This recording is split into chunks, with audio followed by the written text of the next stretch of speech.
So it's getting to that point of the season where you're trying to figure out who to have in your FPL side. Today we look at Alexis Sanchez versus Mesut Ozil and Dimitri Payet versus Mikel Antonio, all coming up next.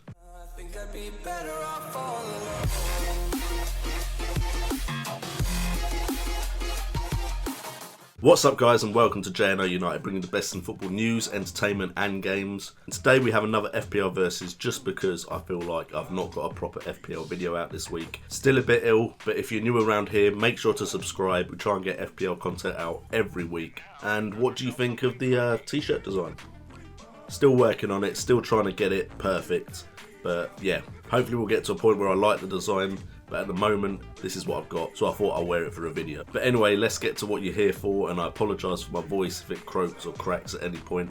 But we're looking at Alexis Sanchez versus Mesut Ozil and Dimitri Payet versus Mikel Antonio. We'll start off with Alexis Sanchez versus Mesut Ozil. Now, if we just go off of previous seasons, last season you wanted Mesut Ozil, whereas the season before you would have wanted Alexis Sanchez. One brings a very real goal threat, while the other brings a real assist threat, and it's very consistent at times with that assist threat. But so far, if we look at this season, of course, Alexis Sanchez has played more games than Mesut Ozil has. While Alexis Sanchez has 4 appearances, Mesut Ozil only has 3. Now, Alexis Sanchez has, of course, come off the bench as well, so their game time is more of an indication of how often they've played. Alexis Sanchez having played 322 minutes, Mesut Ozil playing 189.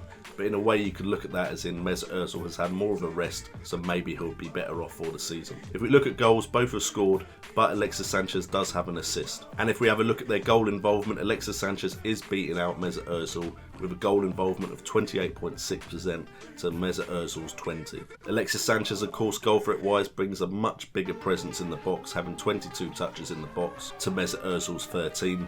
And Alexis Sanchez had 8 attempts on goal to Mesut Ozil's 2. Alexis Sanchez also comes in with more shots on target, having 3 shots on target to Mesut Ozil's 1, with a minutes per attempt of 40.3 for Alexis Sanchez to Mesut Ozil's 94.5. Now, where we expect Mesut Ozil to beat out Sanchez is in the assists. But if we have a look at through balls, Alexis Sanchez has actually played 5 through balls to Mesut Ozil's 3. Chances created, Mesut Ozil just beats out Alexis Sanchez. 7 chances created to Alexis Sanchez's 6. And Alexis Sanchez actually comes in with the 1 assist, of course, that Mesut Ozil doesn't have. Now, the way I look at it is if they are both in form, then Alexis Sanchez is a must-have. I just think with his goals from midfield, he will score more points than Mesut Ozil.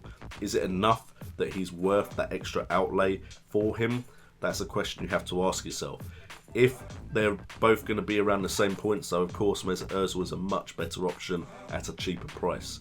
So it's one of those things. If Alexis Sanchez really hits form, though, he can sometimes be a player like Aguero, where if you don't have him, it's really going to hurt your ranking because of how explosive Sanchez can be in certain matches. Now, if we move on to Dimitri Payet versus Mikel Antonio, everybody is talking about Mikel Antonio at the moment. He's just been called up to the England squad. Meanwhile, Dimitri Payet has been on the sidelines after his Euro 2016 excursions, which were very impressive as well. So of course, Mikel Antonio has a lot more game time, so his stats are going to be beefed up because of that. Mikel Antonio has scored 4 goals, whilst Dimitri Payet hasn't scored yet, but he's only, of course, appeared in 1 game. But Dimitri Payet, of course, did assist 2 of Mikel Antonio's goals, and Mikel Antonio has no assists at all. The important stat right now, and if it continues anywhere near this, is a massive thing, is Mikel Antonio has been involved in 100% of West Ham's goals so far this season. Dimitri Payet, with only 1 game played though, has been involved in 66.7% of the goals,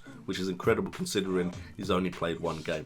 If we have a look at attempts on goal though, we can see Mikel Antonio has 12 attempts, whilst Dimitri Payet has 7 from 1 game. That's 7 from 1 game, which is incredible. Of course, most of those attempts have come from outside the box, but we've all seen how lethal he can be from outside the box. With Mikel Antonio though, 9 of his attempts have come from inside the box, which is a great stat. Shots on target, Mikel Antonio has had 5 shots on target, which means he scored 4 out of 5 shots on target. Meanwhile, Dimitri Payet has had 2 shots on target from his 7 attempts on goal. Of course, at the moment that means Michael Antonio's shot accuracy is 41.7%, which is better than Dimitri Payet's at 28.6%. Then we come to the assist potential, and with one game, Dimitri Payet has blown Michael Antonio out the water. Dimitri Payet, in the game he played, created 7 chances, while Michael Antonio hasn't created any, which gives Dimitri Payet a chance created per minute of 17.6. Meanwhile, Michael Antonio creates a chance every 168.5 minutes. That's almost none in 2 games. So the question you have to ask yourself is, do you think Michael Antonio is going to keep up his goal scoring form? If you think he is going to, if you think he's going to be involved in a good number of the goals for West Ham, then he's going to be the better choice because he is cheaper. But we all know what kind of player Dimitri Payet is. He can turn a game on its head, and he has been consistently good for most of the time that he's ever been on a football pitch in England. So I would say to you that the most certain bet is Dimitri Payet, but if you're willing to take a risk and you're looking to save money, Michael Antonio might be the answer. Anyway guys, thank you so much for tuning in. I apologise about the lack of videos, FPL content especially, on the channel this week. Unfortunately, lost my voice, not much I could do about that.